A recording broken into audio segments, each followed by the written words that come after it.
Então, gente, saiu agora uma notícia aqui no nosso site falando sobre a produção de arroz e feijão aqui no Brasil, né? Se a gente pegar entre 2006 e até agora, 2022, você tem uma queda de mais de 30% na área destinada para plantar esses dois bens. Isso daí foi substituído por quê? Foi substituído por soja e milho. Então, o agro não é pop, o agro quer plantar aquilo que está dando dinheiro. Você pega aqui, teve mais de 30% de queda na produção de feijão e mais de 40% de queda na produção do arroz. Então, uma alta considerável. Ao mesmo tempo, você tem um aumento da produção de soja acima de 80%, um aumento da produção de milho acima de 60%. A gente tem até um gráfico para mostrar hoje como que é a distribuição do plantio brasileiro, então a área destinada para cada tipo de cultura da economia brasileira. A soja é quase 50%, 46,5%. O milho, 24,3%. Esses dois juntos são mais de 70% da área cultivada aqui no Brasil. Olha quanto que sobra aqui para o arroz, quanto que sobra aqui para o feijão.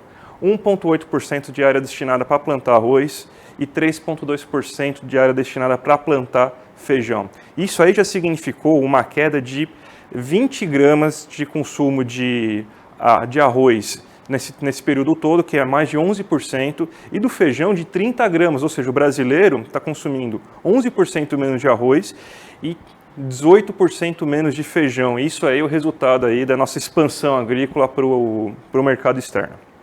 Gessé, mas o feijão e o arroz são alimentos básicos no prato do brasileiro. O brasileiro já sofre com a fome, já com desemprego, com o preço dos alimentos. E aí, sem feijão e arroz, sobra o que para o brasileiro? Pois é, Vivian.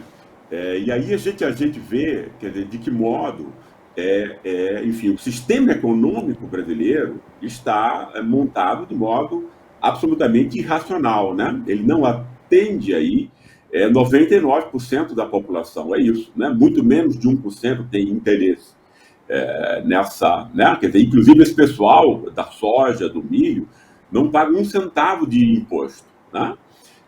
Utiliza as nossas terras, envenena rios, etc. E o que é que esse pessoal dá em troca, né? Quer dizer, esse que é o grande questão. Ninguém aqui imagina também, quer dizer, você acabar com o agronegócio para exportação, mas você tem que ter aí uma solução que permita também, né, agricultura familiar, etc. O MST está mostrando isso, né, a produção de arroz orgânico, etc. Né?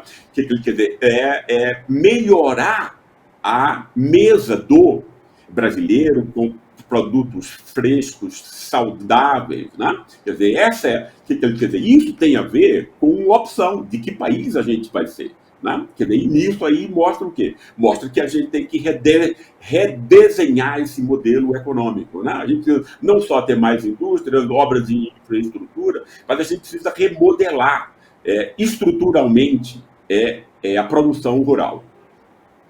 Gessé, isso para mim também é o Bezzi falando, prazer falar com você. Olá, também mexe na autoestima do povo, né? Você já não tem carne, você já não tem o básico, você não vai ter arroz e feijão. É uma forma também de manipulação e do auxílio emergencial que o Bolsonaro deu, como uma espécie de esmola, assim, ó, tô te dando isso aqui para você comer, ter o mínimo aí, tá? Mas se não fosse eu, você não teria nada. Também é uma forma de deixar o povo ali para baixo, né? Você não tem nem arroz e feijão. Exatamente, é uma forma... Porque, no fundo, são as classes mais pobres, populares, que dependem mais, né? De uma cesta básica que ela possa comprar. Né? O que a gente vê é uma escolha política, né? Que vem sendo acompanhada. Quer dizer, vai ser um desafio muito grande no governo Lula. Ele, obviamente, está preocupado com esse tipo de questão, até ele já pôs isso, inclusive, na candidatura, etc., em debates, né, exatamente citando o MST, citando esse modelo de produção familiar, visando o mercado interno. Quer dizer, não é, entendeu? Uma coisa extremamente absurda que um país que tem algumas das terras mais férteis do mundo não reverta essa riqueza para a maior parte da população. Né? Quer dizer, isso é incrível. Ou seja, você está montado nós estamos montados em diversas camadas de um apartheid social, né?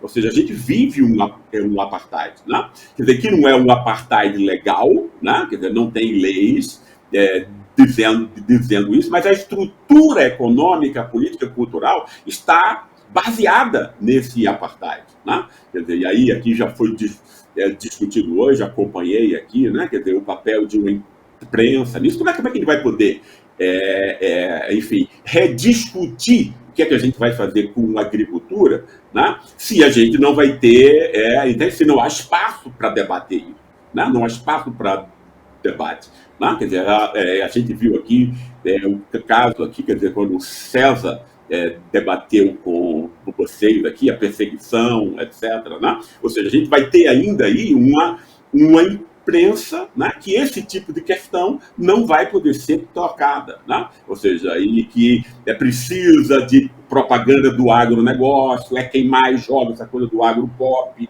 etc., etc. Então você tem aí, né, no fundo, né, um apartheid que é mantido, né, por diversos setores, e ele se apresenta atuante em todas as áreas, na área política, na área cultural, né, na área assistencial e no sistema econômico. Quer dizer, a gente vai ter que dar um basta nisso, né? Esse tipo de coisa não dá para continuar.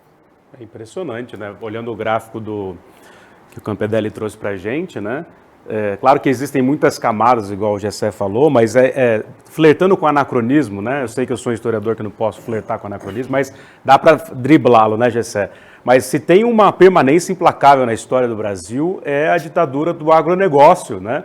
E desses ciclos econômicos em função da história da exportação de commodities saborosas e do agronegócio, né? Passando pelo açúcar, pela açucarocracia nordestina, passando pelo café, né? Pela corrida do ouro antes, mas pelo café depois no Vale do Paraíba, depois no Oeste Paulista, no século XX a soja, o ciclo da borracha. É inacreditável, né? Que a gente está às voltas com essa estrutura.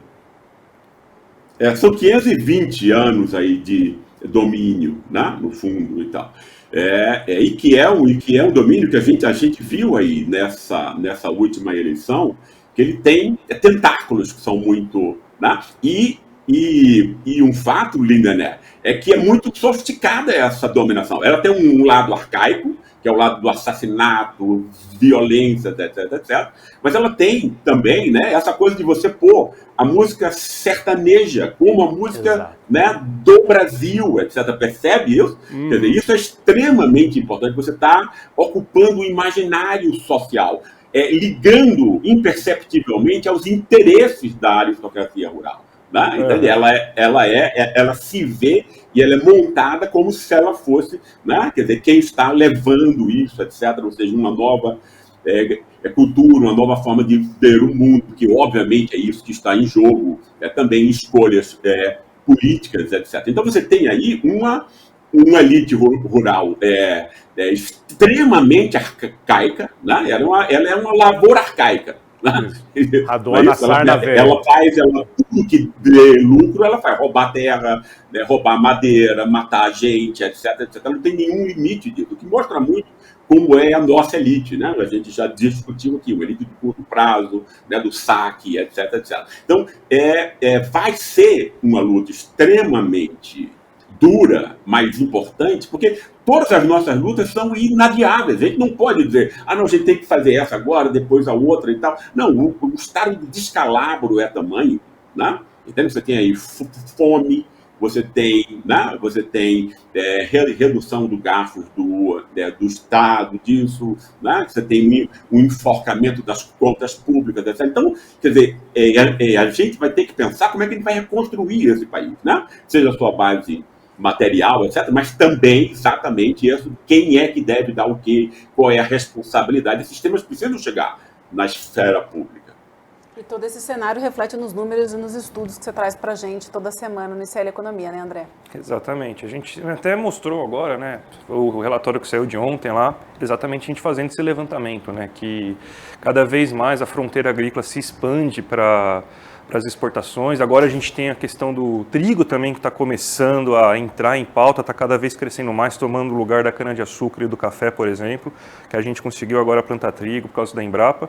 Mas a gente tem que lembrar que esse trigo não vai ser para produzir o pãozinho aqui nosso de todo santo dia. Esse trigo vai ser para conseguir abastecer o mercado europeu, principalmente, que está precisando com a questão da guerra da Ucrânia e da Rússia. Então, não é trigo para a gente, é trigo para os europeus que a gente vai fazer.